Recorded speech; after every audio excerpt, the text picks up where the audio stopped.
ने अगर पढ़ी होगी तो स्मरण में होगा। देवी भागवत कहती है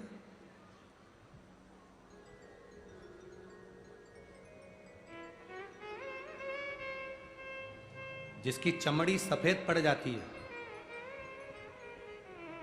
जिसको चर्म रोग हो जाता है, सफेद चमड़ी जिसकी पड़ जाती है, या सोरासिस जैसी बीमारी भी हो जाए, या चर्म रोग किसी भी तरह का हो जाए, कोई खाज हो गई या चर्म रोग हो गया, गाय पूर्णिमा के दिन जब अपने बछड़े को दूध पिला रही हो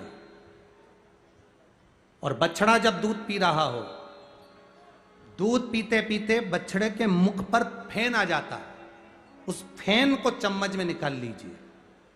बछड़ा जब दूध पीता है तो उसके दोनों साइड फेन आ जाता है, उस फेन को चम्मच में ले लो और पीवरी माता का स्मरण कर कर, सुखदेव जी महाराज की धर्म पत्नी पीवरी का नाम लेकर, देवाधिदेव महादेव का स्मरण कर कर चर्म रोग वाली जगह पर उसको लगाओ, थोड़ी देर बैठो, उसके बाद आधे घंटे के बाद स्नान करो, 2-3 बार करोगे, चमड़ी अपने असली रंग में आना प्रारंभ हो जाती है और चर्म रोग धीरे धीरे समाप्त होंगे।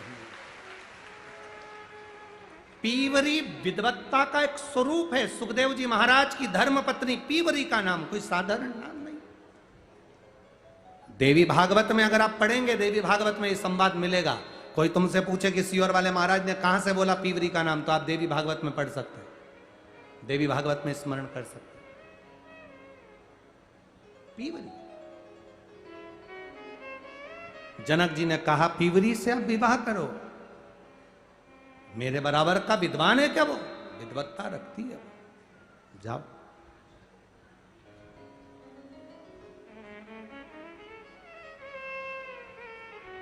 सुखदेव जी ने पीवरी से विवाह करा।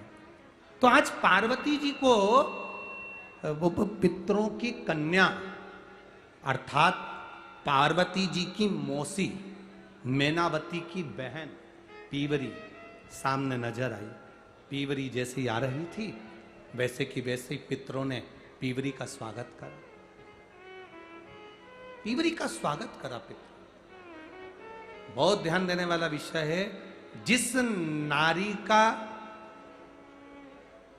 रजोधर्म में अगर तकलीफें आती हैं, रजोधर्म से जुड़ी हुई जो प्रॉब्लम बढ़ जाती है, या गर्भाशय में, बच्चादानी में उसको लग रहा है कि कोई गांठ पड़ गई है, या गर्भाशय में कोई प्रॉब्लम आ गई, या रजोधर्म से जुड़ी हुई कोई परेशानी आ गई, उस समय पर दुर्वा, दुर्वा जानते हो, गणेश जी को चढ़ती है ना दुर्वा, दुर्वा अशोक सुंदरी वाली जगह पर समर्पित कर कर 5 दुर्वा सुबह के समय खाली पेट पीवरी का स्मरण कर कर उसको यदि खाया जाए तो रजो धर्म से जुड़ी हुई जितनी दिक्कतें होती हैं वो सब समाप्त हो जाती है और गर्भाशय में गांठ नहीं बनती।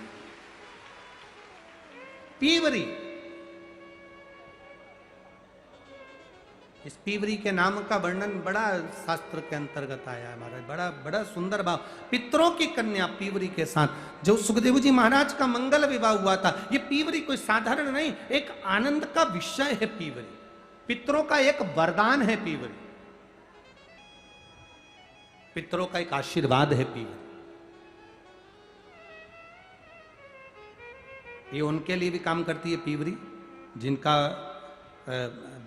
2-4 महीने का बच्चा हुआ और अवर्षण हो गया, फिर 2-3 महीने का बच्चा हुआ फिर गिर गया, फिर 2-4 महीने का बच्चा ठहरता है फिर गिर जाता है, उसके लिए पीवरी का नाम बड़ा काम आता है महाराज, बहुत काम। बेलपत्र समर्पित कर कर, वो बेलपत्र को पीवरी का स्मरण कर कर सोमवार की अष्टमी के दिन उस बेलपत्री को खा लिया जाए तो बच्चा फिर 2-4 महीने का गिरता नहीं है, बच्चा पूरा जन्म लेता है और विकलांग नहीं होता, अच्छा बच्चा जन्म लेता है। पीवरी के नाम का इतना गुणगान है हमारे। ये 2-3 जो नाम होते हैं पीवरी का, एक तुमरुका जी का, ये नाम ऐसे हैं जो हमारे जीवन को सुख प्रदान करते हैं, आनंद देते।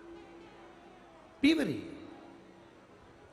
सारे पितृलोक के पीवरी को आते देखा तो सम्मान किया, बेटी को आते देखो तो सम्मान होना चाहिए। गाय, बेटी संत, ब्राह्मण, घर के बड़े बुजुर्ग, इनका सम्मान घर में हमेशा होना चाहिए, हमेशा। शंभो शरणे